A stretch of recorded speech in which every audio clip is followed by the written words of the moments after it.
नमस्कार, city post live के इस खास कार्यक्रम में आपका स्वागत है। मैं हूं श्रीकांत प्रत्युष। आपको पता है कि मंत्री अशोक चौधरी ने 100 करोड़ का मानहानि का केस करने की चेतावनी दी है। प्रशांत किशोर को नोटिस भेजा है। अब उनके पार्टी के राष्ट्रीय उपाध्यक्ष मेरे साथ हैं और पार्टी के राष्ट्रीय प्रवक्ता भी हैं, पटना के बिहार के जाने माने अधिवक्ता वाईवी गिरी जी। गिरी जी, 100 करोड़ कहाँ से देंगे प्रशांत किशोर? अब चौधरी साहब को 100, 200, 400, 500 करोड़ से कम दिखाई नहीं देता है, इसलिए नोटिस दे दिए हैं 100 करोड़ का। और उल्टा ना पड़ जाए, ऐसा ना हो कि कोर्ट कुछ उन पर कॉस्ट अवार्ड कर दे फेबुलस केस फाइल करने के लिए। ये भी होता है। क्यों, कैसे होता है? अब कैसे, यदि आप मैलिशियस प्रोसिक्यूशन करिएगा और बदनीति से किसी पर किसी को दबाव डालने के लिए और किसी के दायित्व के निर्वहन के रोकने के लिए यदि दबाव बनाने के लिए कोई आप केस करिएगा जिसका कोई आधार नहीं हो कानून में, तो उसके लिए उल्टा फाइन भी होता है, जिसको कहते हैं मैलिशियस प्रोसिक्यूशन के लिए चौधरी साहब को भी पैसा देना पड़ सकता है प्रशांत किशोर को। वो तो कह रहे हैं कि भाई कोई उनके पास प्रमाण ही नहीं है। आरोप लगा रहे हैं ट्रस्ट पर कि ट्रस्ट उनके पैसे से खरीदा गया है जमीन ट्रस्ट की। ये कैसे साबित करेंगे? पहले इनके नोटिस पर हम आते हैं। नोटिस मेरे सामने है, हाथ में है, लेकिन 2-3 बात आप समझ लीजिए। पॉलिटिकल डिस्प्यूट, जो पॉलिटिकल पर्सनैलिटी हैं, इस डिस्प्यूट को आपस में डिसाइड करने के लिए, एक दूसरे पर आलोचना जो होती है उसको डिसाइड करने के लिए फोरम ऑफ कोर्ट नहीं है। सुप्रीम कोर्ट बार बार कहा है कि राजनीतिकों का जो राजनीतिक मनमुटाव है, राजनीतिक द्वेष है, राजनीतिक झगड़ा है, राजनीतिक डिस्प्यूट है, इसके लिए कोर्ट का फोरम उनको उपलब्ध नहीं है। पॉलिटिकल एंड के लिए कोर्ट का फोरम को इस्तेमाल कोई नहीं कर सकता है। इस बात को चौधरी साहब को पहले समझ लेना चाहिए कि कोर्ट के थ्रू अपनी राजनीति नहीं कर सकता। नहीं, तुम पर आरोप कोई लगाएगा, अगर आरोप निराधार है। दूसरा बात सुन लीजिए, अभी परसों सुप्रीम कोर्ट कहा है कि जो धारा 357 है नए एक्ट में और पुराने आईपीसी में जो 500 था, जो क्रिमिनल डिफॉर्मेशन कहा जाता था, ये धारा ही बेकार है, इसको हटा देना चाहिए। परसों ही सुप्रीम कोर्ट ने कहा है क्योंकि सबसे ज़्यादा इसका मिसयूज हो रहा है। आपसी पॉलिटिशियन लोग या अन्य लोग भी इसका बहुत ही मिसयूज कर रहे हैं। तो उन्होंने सरकार से, पार्लियामेंट से, सुप्रीम कोर्ट ने अपना ऑब्जर्वेशन दिया है कि ये जो धारा है 357 क्रिमिनल डिफॉर्मेशन, इसको किताब से हटा देना चाहिए, एक्ट से। इससे फायदा मिलेगा प्रशांत किशोर को? प्रशांत किशोर को तो ऐसे भी मिलेगा, फायदा मिलेगा। कोर्ट का व्यू जान लीजिए। कोर्ट का यही है कि ये सब केसेस बनावटी होते हैं, पॉलिटिकल एंड के लिए होते हैं, मिसयूज हो रहा है इस प्रोविजन 357 में जिसमें उन्होंने केस किया है। आरोप भी तो गलत लगाए जा सकते हैं डिफेम करने के लिए किसी को। तो आरोप जो लगा है, हमने तो डॉक्यूमेंट देखा है और अभी तो डॉक्यूमेंट हम ऑफिस में है, पार्टी ऑफिस में है, आपको किसी दिन दिखा भी देंगे। और उनके नोटिस का जवाब हम लोग जो बना रहे हैं, उसमें एक एक आरोप जो लगा है उसके तथ्य पर आधारित है और डॉक्यूमेंट पर आधारित है। सारा डॉक्यूमेंट हम लोग और उसका डिटेल्स। इतना ही नहीं, प्रशांत जी से बात हो रही थी तो उन्होंने कहा कि और भी बहुत सारा डॉक्यूमेंट है जिसका इस्तेमाल अभी हम लोग आगे करेंगे। नहीं तो कैसे प्रूव करिएगा कि ट्रस्ट में जो पैसा गया वो अशोक चौधरी का था, उसी पैसे से ट्रस्ट की ज़मीन कर दी गई? ये कैसे साबित करना है? उनकी पत्नी का पेमेंट गया है अपनी समधिन को, तो उनको पत्नी को कहाँ से इतना पैसा आ गया? तो लेकिन वो तो अकाउंट दिखा रही हैं समधिन उनकी कि कोई बैंकिंग लेन देन है ही नहीं। देखिए ना, अकाउंट दिखा देना बहुत आसान है। तो मंगल पांडे जी ने भी दिखाया है अकाउंट की 2 करोड़ रुपया उनके अकाउंट में आया, लेकिन वो 2 करोड़ कहाँ से आया? उनकी पत्नी को बताना पड़ेगा कि उनके अकाउंट में पैसा कहाँ से आया। इसलिए अब प्रशांत किशोर जी ने कुणाल साहब को बहुत ईमानदार कहा, हम लोग भी मानते हैं। आर्य साहब, आर्य जी हैं, वो भी ईमानदार हैं, जो आर्य IAS थे। लेकिन उनका ट्रस्ट बेईमान है। नहीं, उसके ट्रस्ट को जो लोग ऑपरेट कर रहे हैं, खासकर जब जिस दिन से सगाई हुई, जो उनकी बेटी की सगाई कुणाल साहब के बेटे से हुई, उसी दिन से स्पॉट ऑफ परचेजेज शुरू हो गया। आप जरा समझिए ये किस प्रकार से परोक्ष रूप से ये जो हैं चौधरी साहब किस परोक्ष रूप से घुमा फिरा के पैसा ट्रस्ट को दिए हैं, या उसको एक्सप्लेन करना होगा। वो लोग उनसे पूछा था वो मैंने तो कुछ सवाल। नहीं कह रहे वो कह रहे 4 साल एक्सटेंशन लिया इनकम टैक्स से, क्योंकि इनकम टैक्स कहता है कि 85% आपको पैसा खर्च करना है, आप उसको रख नहीं सकते। तो 4 साल तक परमिशन लेते रहे कि भाई और टाइम दीजिए और टाइम दीजिए, और तब जमीन खरीदा हमने, प्रॉपर्टी खरीदा। प्रॉपर्टी तो खरीदा। अब उनका तनख्वाह जोड़ लीजिए, जितने दिन MLA MP रहे हैं, कितना तनख्वाह पाए हैं, वो जोड़ लीजिए कितनी प्रॉपर्टी उनकी है। उनके तनख्वाह से ट्रस्ट की प्रॉपर्टी का क्या लेना देना? नहीं, ट्रस्ट उन्होंने ही पैसा फ्लो किया है, कहाँ से आया है ट्रस्ट को बताना पड़ेगा। पैसा उनकी पत्नी के मार्फत और कुणाल साहब की पत्नी के मार्फत ये सब ट्रांजैक्शन हुआ है। अब इतना ही नहीं, हम लोग यहीं रुकने वाले नहीं हैं, बजाबते हम लोग अब बताना नहीं चाहिए, लेकिन थोड़ा सा इशारा दे रहे हैं कि हम लोग भी केस करने जा रहे हैं हाई कोर्ट में कि अशोक चौधरी जी का प्रॉपर्टी कहाँ से इतना अर्जित हुआ है, उनका या उनकी बेटी का या उनकी पत्नी का, चाहे उनके परिवार वालों का।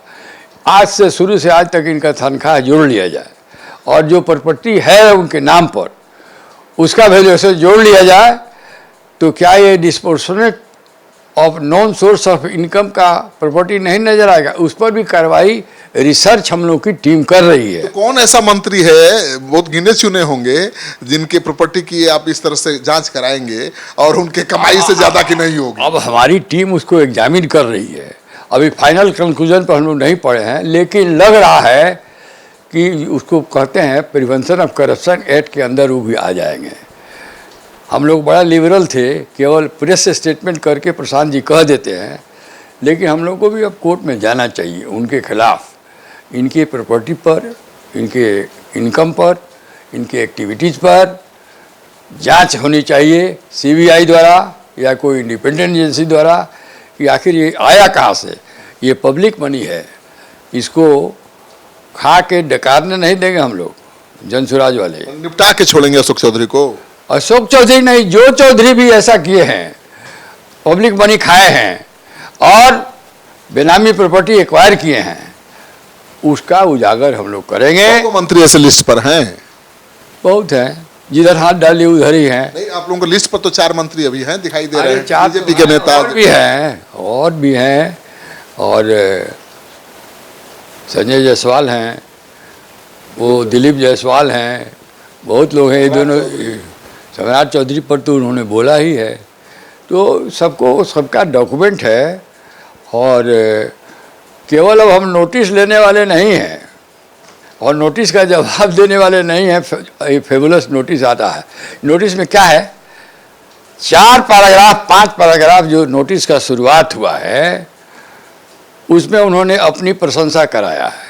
तो भाई सबको अपनी प्रशंसा कराने की है, बहुत बड़े नेता हैं, बड़े समाजसेवी हैं, और बड़ा भारी इमेज है। कैसा इमेज है तो सब लोग जानते हैं। ये सब प्रशंसा हुई है। उसके बाद उन्होंने कहा है कि जो प्रशांत किशोर ने आरोप लगाया है उसका प्रूफ दे। तो नोटिस में हम लोग प्रूफ लगा के भेज देते हैं। कोई भी बात उसमें बिना डॉक्यूमेंट के 2 तरह का प्रूफ होता है, एविडेंस होता है। एक तो डायरेक्ट एविडेंस होता है और एक सर्कमस्टांशियल एविडेंस होता है। जो तो बहुत सारा सर्कमस्टांशियल है, सर्कमस्टांस शो करता है कि गड़बड़ी हुई है, और डायरेक्ट एविडेंस भी है, डॉक्यूमेंट्स भी है। तो सर्कमस्टांशियल एविडेंस को वो भूल रहे हैं कि सर्कमस्टांशियल एविडेंस पर भी आप पर केस हो सकता है, आप मुजरिम माने जा सकते हैं। तो अब उन्होंने प्रशांत किशोर को डराने धमकाने के लिए कि केस में 100 करोड़ का नोटिस दे दिया है। 100 करोड़, 200 करोड़, 400 करोड़ तो उनके लिए आम बात है। तो मांग सकते हैं 100 करोड़। प्रशांत किशोर को देने का कोई ज़रूरत नहीं है, क्योंकि कोर्ट कभी ऐसा ऑर्डर करेगा नहीं। उनका कंप्लेंट जो फाइल हुआ है, sooner or later it will be dismissed. अब 17 तारीख को सीजीएम कोर्ट ने बुला भी दिया है, तारीख है। अरे वो प्रोसीजरल है, प्रोसीजर है, तारीख नहीं है। पहला केस जो किए थे तो उसमें समन आया है, उसमें वो प्रक्रिया है, हाजिर होंगे वो, न्यायिक प्रक्रिया है। उसमें तो समन ही कहता है कि आप स्वयं अपीयर हो या किसी वकील के मार्फत अपीयर हो। तो अभी उस पर वो सोच विचार कर रहे हैं क्या करना चाहिए। अपीयर होने की तो आवश्यकता अभी नहीं है। लेकिन प्रशांत किशोर तो अपने भी जा सकते हैं। जा सकते हैं, लेकिन कानून की वैधता होगी तो जाएंगे, लेकिन है नहीं, वैधता नहीं है। वो समन ही कहता है कि कोई वकील भी भेज सकते हैं आप।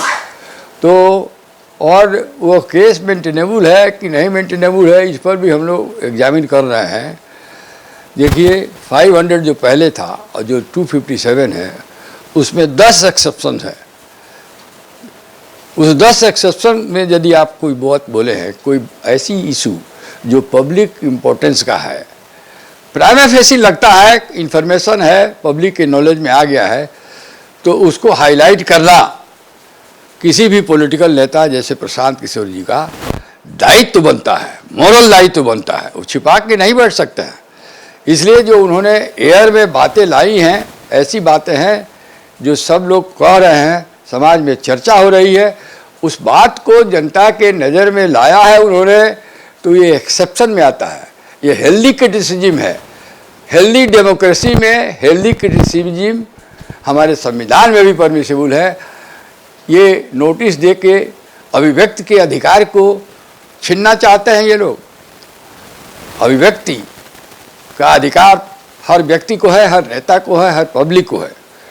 Right of expression, article 19। तो हम क्या इनके नोटिस से और इनके केस के धमकावे से प्रशांत किशोर की जो राइट ऑफ एक्सप्रेशन है in public interest on the basis of material which is floating in the market, it ultimately may not be proved to be correct. ये भी लॉ है, लेकिन प्राइमा फेसी लगता है कि इस पर अटेंशन जनता का किया जा सकता है। तो ऐसे बात को, वक्तव्य को देने में कोई डिफामेशन क्रिमिनल नहीं होता। इसीलिए ना सुप्रीम कोर्ट कह रहा है कि इस एक्ट को ही समाप्त कर देना चाहिए। यह बहुत मिसयूज हो रहा है। अब तो एक तरह से आप ही डरा रहे हैं अशोक चौधरी को कि अब तैयार रहिए मुकदमा के लिए। हम डरा नहीं रहे हैं, कानूनी प्रक्रिया बता रहे हैं। मतलब तो डर होगा ना भाई कि अब केस करने आप भी जा रहे हैं कि संपत्ति की जांच करवाई जाए। नहीं तो होना चाहिए, जांच होगा तो बचेगा कोई मंत्री। अब बचे न बचे, लेकिन पब्लिक का यदि वेल्थ आप किसी न किसी तरह मिसयूज किए हैं, अभी हम कह नहीं रहे हैं कि आप किए हैं, हम जांच होगी। हम लोग कुछ मटेरियल देके कोर्ट में, हाई कोर्ट में रिट फाइल करेंगे कि जांच करवा लिया जाए, और फिर जो जांच एजेंसी देखेगी क्या सत्य है क्या असत्य है, फिर सामने आएगा, उजागर होगा। कोई एक प्रमाण जिससे याद है, एक कोई प्रमाण जिससे लगता है कि नहीं भाई उन्होंने अपनी आय से ज़्यादा संपत्ति बनाई है, लगता है कोई एक ऐसा कोई प्रमाण? अभी तो जो बोल दिया गया है 200 करोड़ का इन्वेस्टमेंट जो प्रशांत किशोर ने बोला है, तो ट्रस्ट के पैसे को आपने कह दिया जैसे हो मिला जुला सब। लेकिन जो पीए का जमीन है जो लिखवाया है, वो जमीन लिखाया है और भी है प्रॉपर्टी।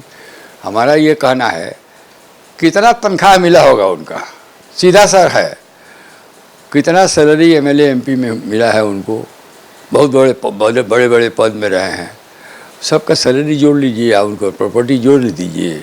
वो जो जांच एजेंसी का काम है वो देखेगी। लालू जी वाला हल करिएगा का आप लोग? आप देखिए ना, तेजस्वी पर क्या दोष है?